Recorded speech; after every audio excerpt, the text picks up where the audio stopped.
है हम किस विषय को लेकर आए हैं यहाँ पर। जो परम फाउंडेशन है उन्होंने एक प्रस्ताव रखा है तकनीकी कौशल शिक्षा विकास बोर्ड मंत्रालय भोपाल को। उन्होंने क्या कहा है, उन्होंने बेसिकली 3 मुख्य मांगे रखी है। पहली कि जो आपकी ITI है उसकी जो बिल्डिंगें हैं वो हमें एम्प्टी करके दी जाए और इनका जो संचालन हम अपने निजी तौर तरीकों से करेंगे। उनके लिए हमें फंड मुहैया कराया जाए और फंड लगाने की जो उनकी तरफ से जो फंड लगाना चाहते हैं उसकी भी परमिशन दी जाए। मुख्य मांगे उनकी ये रही थी। तो हमारे जो कौशल विकास मंत्रालय बोर्ड है भोपाल, उनके ओर से हमारे जो चकल्दी ITI है उनके पास फरमान आया हुआ है जो काफ़ी हद तक सब मेरे पास प्रूफ भी है, लेटर भी है। तो लिखे पढ़े लोग हैं अपन भैया, सब लाए हैं, सब है।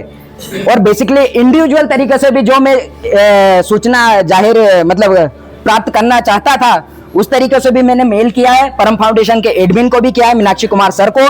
उसके बाद उनकी ऑफिशियली ईमेल पर भी मैंने उसके अंतर्गत पारदर्शिता लाने की कोशिश की है।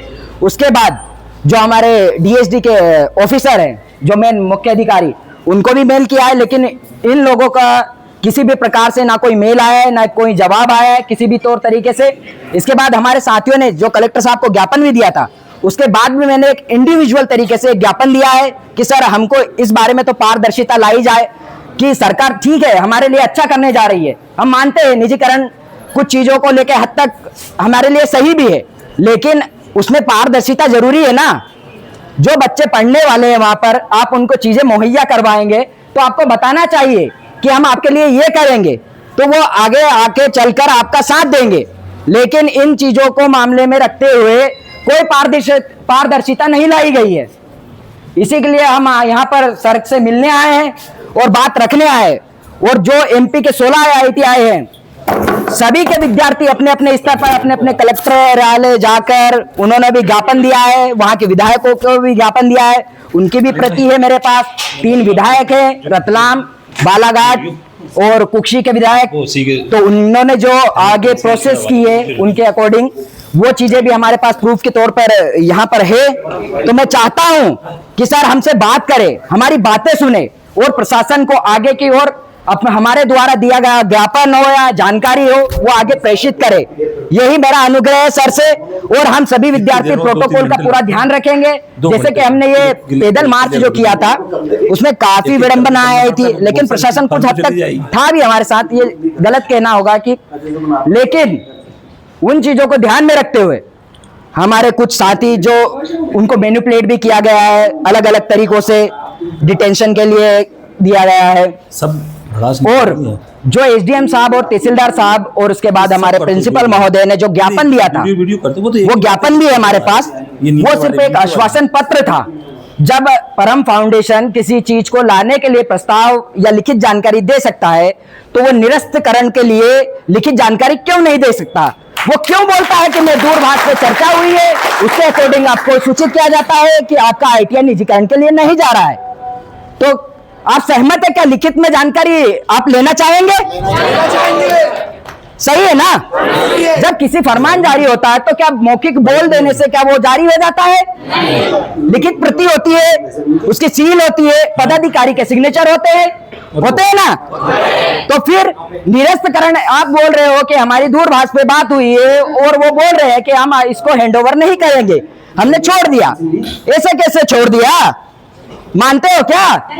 जब मामा जी ने 2022 में बोला कि बच्चों, भांजे भांजियों, मैं आपको आश्वासन देता हूं कि आपका ITI निजीकरण हाथों में नहीं सौंपा जाएगा भविष्य में, ये उनके मौखिक बोल थे।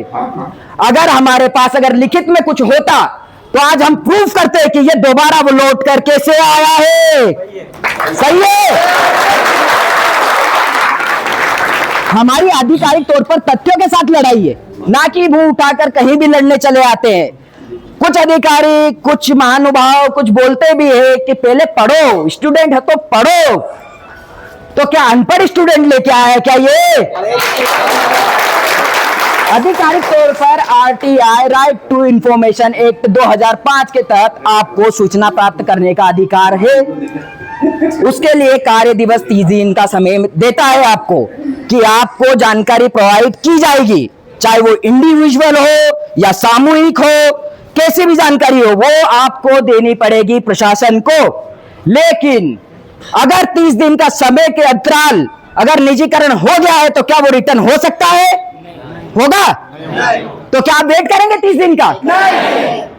इसीलिए सर से अपील है, प्रशासन से अपील है कि हमारी सुनवाई की जाए और तथ्यों के आधार पर आधिकारिक चीजें हमें सौंपी जाए। कलेक्टर महोदय सर से भी निवेदन है कि वो हमें लिखित में यह भी आश्वासन दे कि आगे भविष्य में चलकर यह आईटीआई ना तो किसी एनजीओ को ना किसी निजीकरण के लिए सौंपा जाएगा।